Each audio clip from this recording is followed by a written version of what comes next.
Okay, so we've looked at the tools, okay, we've looked at the kits. Now there's various variables to all of this, okay. What we're trying to do is basically get you up to speed, back to the hobby, new to the hobby, whatever, the fastest way possible. Okay, we've got these kits here. These are very basic ones, as we spoke about before. Obviously, the more money you spend, the more you can get. But sometimes it's really nice to go back and just build something straight out of the box, no problem at all. It gets the mojo back, especially if you're like me and you build very large, complex models, take a lot of time. Sometimes it's nice just to run along and do something that just falls together.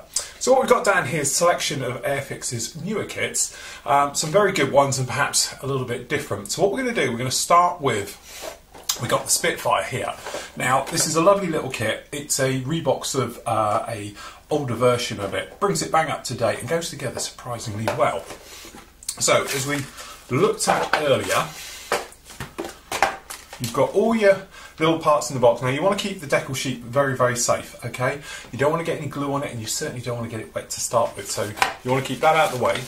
Your instructions, as I said, even as a professional model maker, I've been doing this now best part of 35 years, I still use instructions. Don't think this is like making flat pack furniture where you can skip them, because all too often what will happen is you'll be, you know, surprised when you'll find out you should have put a part in before you've got to it. And sometimes it's not so much of a problem, other times it's something that won't fit in unless you do it in the right stages. So always refer to the instructions, have a look through and familiarise yourself exactly how it's all going to go together. So with something like this, which is quite basic, okay, it's not so much of a problem, but when you're looking at bigger kits and things like that, sometimes the steps that they call them out aren't exactly the modeller's best way of doing it. If you're building it and not painting it, wouldn't be a problem, but if you're going to build it and paint it, obviously you're going to need to think about things in a slightly different way. For instance, you might not want to put the spinner cap here together, because obviously if you've got it all together you've got to go round and paint them all differently, whereas we can actually paint it as separate. So we can do the propeller blade and get the prop all done, then we can do the spinner cone at the front, okay, and the mount at the back. Once they're painted, then you put them together. Same goes with cockpit. Sometimes you think, okay, we can put the actual seat together and the floor and paint it in one. Other times if they're different colours, it's easier to do them as a separate. Certainly when you come into things like wheels, undercarriage on, stuff like that, you will certainly do it afterwards. So always have a flick through the instructions just to really, you know, work out how you're going to do it. Some areas perhaps you're going to change. If you're going to liven up a kit, detail it, things like that, you can sort of just work your way through exactly the best way you can put it together. Something like this is pretty straightforward, it's not a problem. So first up, what you want to do, have a look at your parts, okay? Make sure they're all good. It doesn't happen very often, but sometimes what you can get is what we call a short shot in the trade, and that's when perhaps the mould hasn't gone all the way around the mould. As I said, this day and age, very, very rare. It doesn't happen very often. In fact, I can only think of a handful of times in the last 10 years I've had something like that. But when it does, at that point, you can just send it straight back to where you got it from, get a refund or a new kit, something else like that. But it is well worth just having a check, because as I say, you don't want to be halfway through the build and then you suddenly notice something's up, something like that. The other thing as well, make sure you've got all the parts. The clear parts, again, they're okay, they're not cracked problem areas, because if anything's going to happen, it'll be clear parts that will be it. Sometime again it's a mismoulding, a short shot, or they're just generally cracked or broken, and so at this point you can just send it back, get a refund, a new kit, something else like that. But as I said, I've done it myself. You've gone along and then you suddenly find out problem starts. So okay, first up, getting things off of the sprue, okay? You know which parts you're going to need, so you can just generally work through. For me, I use a pair of scissors. Now, there are stuff on the market. You can buy specialist sprue cutters, things like that. Really, they do the same thing. These things are made by Friskus. I've had 2 pairs of these now in my entire 35 years of doing this. Okay, they actually come from haberdashery, you know, textile places. They're designed for cutting threads and all the rest of it. The great thing about these I cut everything from photo etch to wire to plastic to thread to decals. They are still fantastic after all these years. Okay, covered in a bit of super glue, but really do.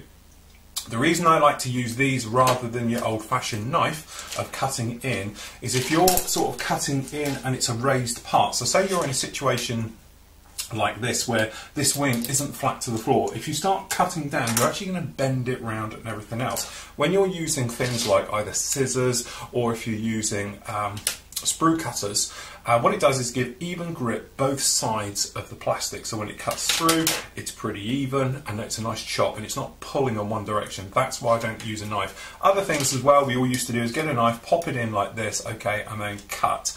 The trouble is you could slip off, okay, and take a chunk out of your wing, then you've got to go around and do it. So I always use good old-fashioned scissors just like this, and then what I do, you line up one side of the scissor to the fuselage and you just cut in from the other side, you just cut.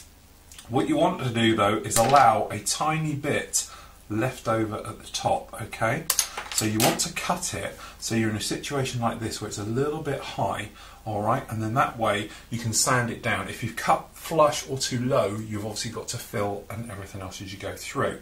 Once you cut them off the sprue like that, what you want to do is grab yourself something like a little sanding stick. I like to use the skinny sticks purely because you can put them right to the area where it is, and it's not like coming along with a conventional sanding stick or sponge, which is absolutely huge and covers a big area, okay? So something like this on a fine grit. What we're doing as well, we're not going from the inside sanding, we're going from the outside. We're just going to go about 45 degrees to both because it's on a level area. And we're just going to sand it just a little bit and then feel it. And then feel it, okay? Check the inside. Again, just very light passes over the top. You don't want to do too much at all. All you're trying to do is make a nice edge to it, okay? So when you put the two halves together, it's not going to be pushing them apart. They do go flush together. Major sanding and things like that is always done once things are stuck together. Okay, if you're cutting sprue parts, alright, and you're cutting them off of glass, what I would do is give a good gap between yourself and the part itself. Okay, so you're left with a sort of tab just like this. The reason for having a big tab on it is because if you cut too close and it's clear, what it can actually do is fracture the actual clear part itself. So doing it like this, basically what happens is you can then come again, put it down with your sanding stick, alright, and then you can sand right up to where you want with making no damage whatsoever to the clear part. Okay, now this being a clear part, I don't want to obviously sand it as much, so what you want to do is just take off the majority of it, just like this. Okay, same on the other side. Because it's quite a large tab here, we just use a slightly coarser side from the minute. This is the medium grit.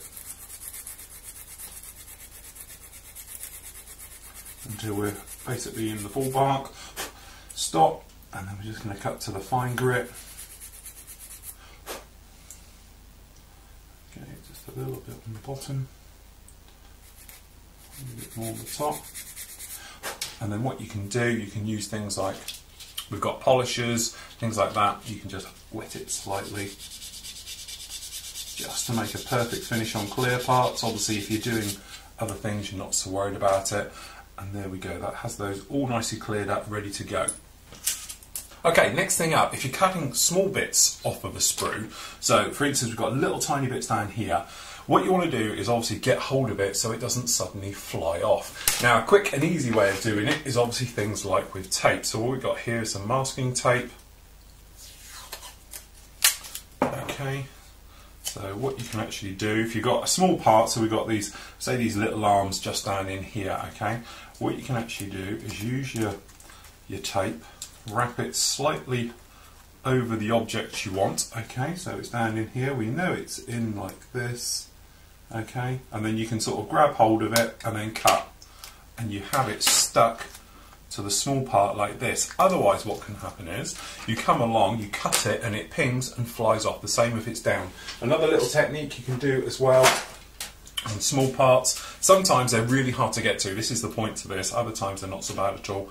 You can use a little bit of white tack in this case, or blue tack, okay, and you can actually cut physically through the piece itself, like we've done here, removing it from the sprue, so when you take it off of there, you've got it and it hasn't disappeared, because trust me, we've all done it, you cut it and it flies away. Again, clean up, very, very simple, sanding sticks, just to tidy them all up and everything else like that. So really, that's cutting things off of the sprue. Okay, so next up, what we're going to do, we're going to move on to actually assembling some of the items. Now, big thing is, and it will save you hours and hours and hours of time doing this, is to test fit things first. Really important. By test fitting, all you're doing, also known as dry fitting, is putting it together without glue, and you're looking for areas where it's not going together.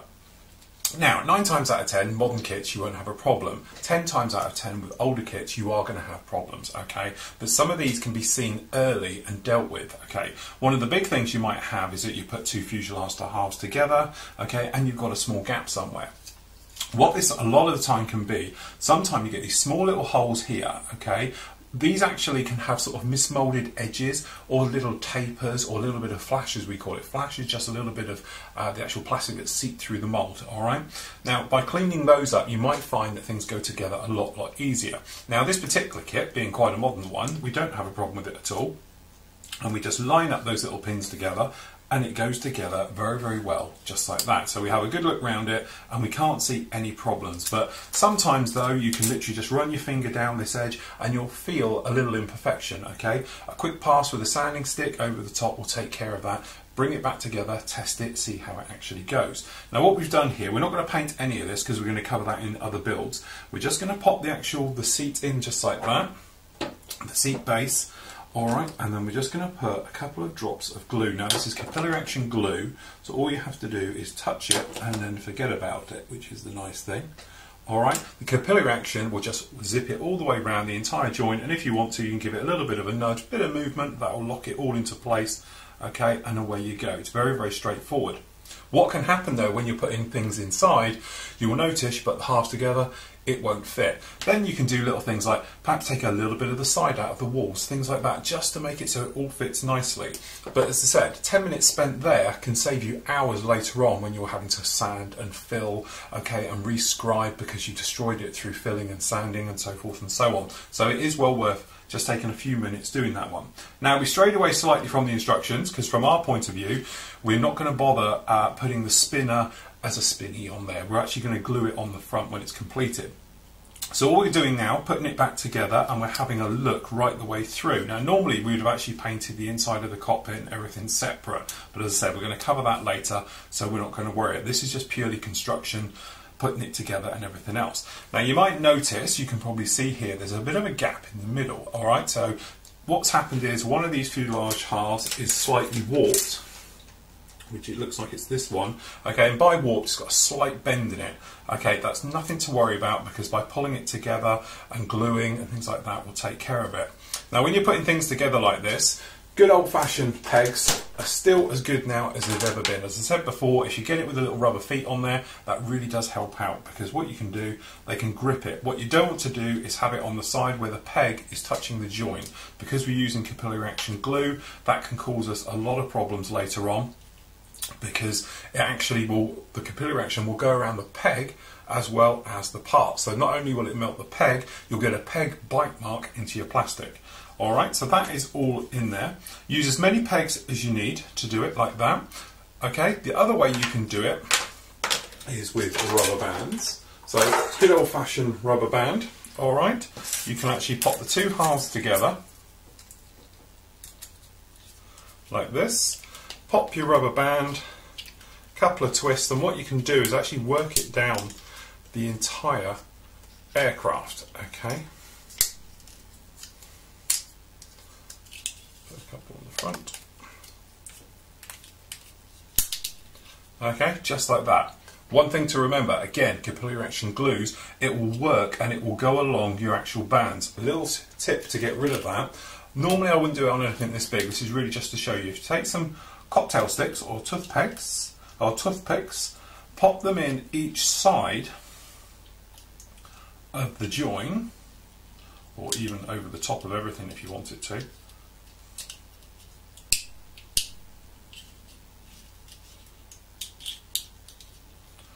Like this. Make a gap each side. What it will do, it keeps it up in the air. Just get this centre bit to go. It's not as fiddly as I'm making it out, okay, but we've got a gap now down the middle and the bands aren't on the top, so you could drop the glue onto that and it will go around and take care of it. But you would have to do it absolutely everywhere, all over the model. To be honest, it's better using rubber bands for big things like wings, where you just need a couple all over the place. For something this type of scale, I'm more than happy just to go through with some pegs. Okay, so what we're going to do, we'll pop both these halves together and we'll load them up with a peg. So we're going to have one on the nose because we've got a bit of movement there. We'll have one just behind the cockpit, one near the tail. Okay, now you might notice we've still got a little bit of a peg mark just in the top here. Right, okay, that's nothing to worry about because that will be sanded down. As long as it's all together, we have no problems with that. Now again, we're using liquid cement, okay, this is the extra thin type. I would recommend it. I wouldn't even go for any of the other glues because quite frankly they make a mess and they're horrible. This stuff will last a lot longer as well, so it may be just a few pounds more expensive, okay, but in the long run you will get it back. So what we do, we take our glue and all we're going to do is tap on the surface and let the capillary action do all the work, because what will happen is this will sink in between your lines and it will weld them up. Now this glue you can use for anywhere, okay? You can use it from the inside to the outside, so forth and so on. So we'll just flip him over like this, and as you can see we can just do this join on this side, this nose. And don't worry about putting too much on. As long as you don't touch it, you will be absolutely fine. But the capillary action for this stuff is fantastic, and it will get into the smallest, tiniest little nooks and crannies. Just remember, don't get it on your actual fingers, things like that, because what will happen is the capillary action, which I know I keep going on about, but it is its only Achilles heel, will go around your finger and you will melt the plastic, and then next thing you know you've got a fingerprint in your model which you'll have to sand out. But again, don't be too frightened of it. Plenty of glue into all these areas, just down in there, just like this. Okay, and then all you do, if you've got a situation where it's very, very wet with glue, just hold it for a few minutes. The great thing with this will dry externally within a matter of moments, okay? Internally, obviously it's still soft. It takes probably around about sort of 6 hours to totally go off, but it's totally handleable and workable only after literally a few minutes. So we can stand him up out the way over there. At the same time, we can move through now. So what we're going to do, we're just going to cut these wing ones off, again, as we did before. Down both sides, down the backs. When you get a little bit proficient, you'll notice little things. When you're cutting off the sprue, you might be able to see here. I'm just going to bring this side camera in just a little bit more. Okay, you might be able to see we've got a situation where it's flush on the top, but on the bottom there's a little step. Always cut from the bottom because then it will give you a perfect clean cut off the back. So you see what I mean? Some parts, like for instance on these air scoops down here, you might be able to see we've got a little join there, but on this side it's so the top part goes up, that way your scissors will lay against it. So when you cut, it's a nice clean cut, leaving just a minimum amount of tidy up afterwards. So we'll do the same on this guy just down here. That's that one, and we've got to do the top.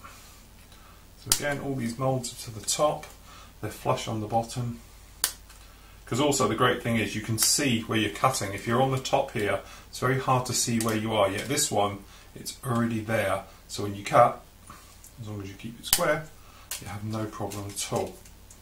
Again, this one at the back, quite a big thick one, there we go, two to the rear.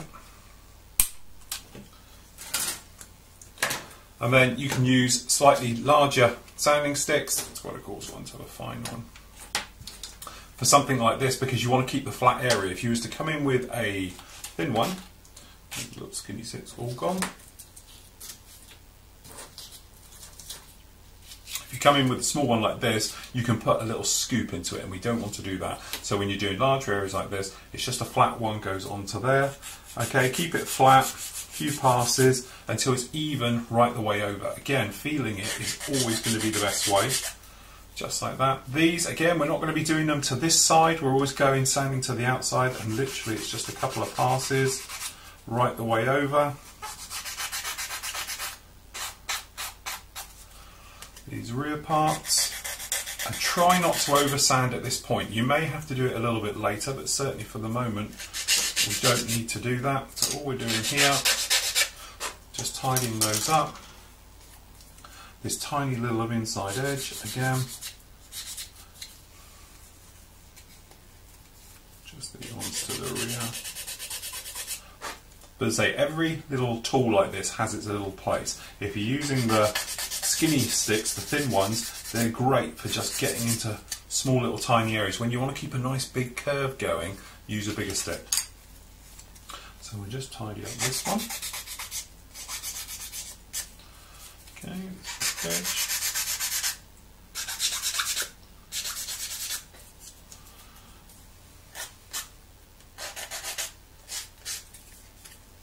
There we go, that's all those on very, very nicely. Now, obviously you get decisions on this one. We've already got one on the go here. This one here is gear up, so what we're going to do, gear down. So this particular one here, we're going to do gear down as well. So you don't have to put the gear in now, but if you were doing it now, I can't find it, here it is. You've got it here. This part here, number 36 and 35, is for gear up. Because it's only half a wheel, you have to put it in now. So it's little things like that you just need to keep an eye out as you make your way through the actual build. So, gluing the wing halves together, again we're going to test fit just to see if everything is okay. So we're lining up all the holes, and then generally we're just coming down now, having a look. We're looking for any big gaps, any reason why it's poking up. Perhaps something's not laying totally flat. To be honest, we've got a little bit of a step out here at the back, and because of that, what we can actually do is just take a small amount off of this edge. Okay, so all we're going to do is just lightly take a little bit of a sand just off of that edge, pop it back together, and there we go. Already that makes a far nicer join just down the back here between the two, whereas before it was very noticeable. So what we'll do, we'll check it on the other side to see if it's the same.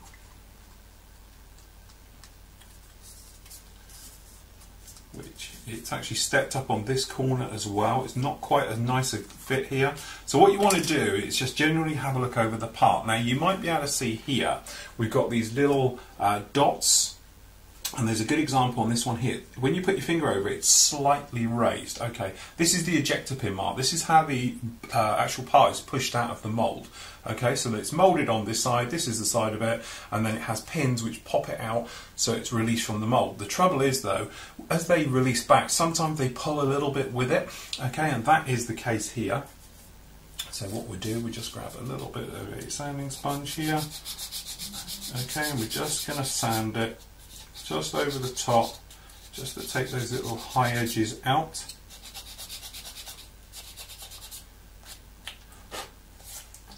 Okay, then we're going to refit again and look at it, and that made a nice difference, but we've still got a little bit of high just down the back here, so we're just going to take our little, okay, nice big area. Okay, we'll retest that, and again, a lot nicer. But now we've got a small problem just around this gum port here. You might be able to see we've got a small gap going on. So again, we're going to pop in and have a look to any reasons why that may be. And to be honest, the reason for that is, I think, is a tiny little bit of highness just down here. So what I'm going to do, I'm just going to bring in the side camera just a bit more. So actually you might be able to see just down on here, we've got a tiny little high point on the top of this area. So what we're going to use the little skinny stick here. Okay, so it's just this guy here. All we're going to do is just gently sand off the top. Okay, and we're just going to gently sand over this gum barrel, nowhere else, just where these gum barrels are, just on one side. And again, pop it together. See what we've got. And there we go. You can probably see that's a lot better now, or hopefully you can see that's a lot better in there, just like that. And it's these little things which what make the hobby. Okay, it's the tiny little bits that you sand off or you add to or everything else. It will give you the difference between a beautiful perfection of a model, okay, and something that's looking a little bit bad, because we've all seen model with steps and joins, okay, and things like that, and we're all guilty of it, okay. This is what actually makes the difference. It's this little bit of preparation work which goes a long, long way a little bit later on. So, okay, if we pop these wings together, so actually what we've got is a situation where we're going to need quite a few pegs for this. Okay, so we're going to peg just like so to the front and to the back. So we'll just pinch one of these pegs for the moment. So again, making sure there's a gap over the top of them as you actually make your way round. Just like this. And then what we're going to do, we're all happy how this is.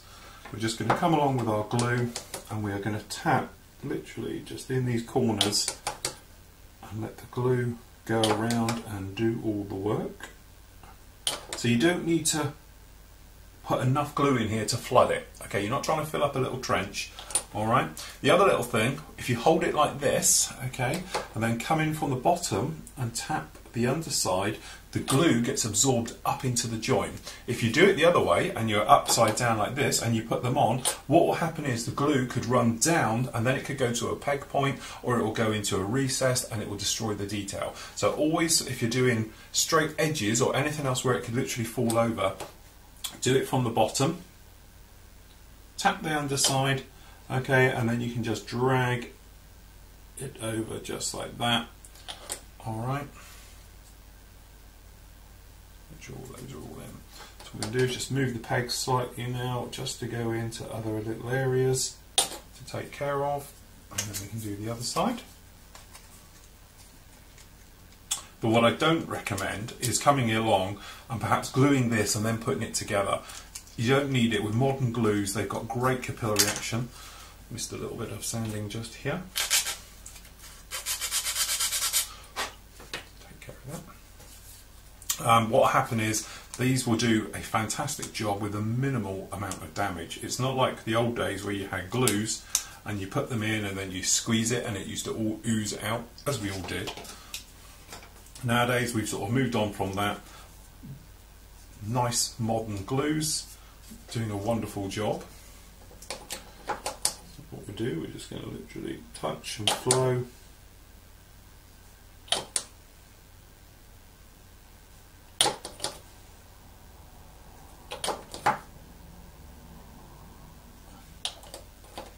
And again, flip it over. Tap to the underside.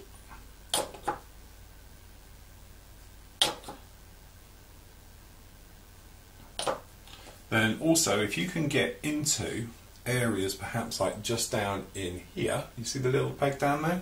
What you can do is just come along with your glue and touch those in, just like that. And we'll do on the underside on this one. And that will just strengthen everything, keeps it all nice and strong. So there we go, that's nicely done. We'll just put that to one side. Already the fuselage halves are in just with this one, no problem with that at all. It's all totally handleable, but the glue will still be soft. The slight downside to using this glue as well, because it's using a weld action and melting the glue, you will end up with a small little shrink mark down there, just where it sort of bends in a little bit because it is soft, which will need to be sanded out or filled. Normally sanding is absolutely fine and you have no trouble with that at all. So that's those ones in. So what you would normally do if you're doing a bigger kit like you'll see in a moment when we move on, you will start to put it all together very rapidly. You'll be doing sub-assemblies as you move forward. With this one, because it's quite a plain, straightforward kit, no problem at all, we don't have that problem. So what we're going to do is just leave it a few moments, let these bits totally dry off and everything else, and then we can come back and sand them.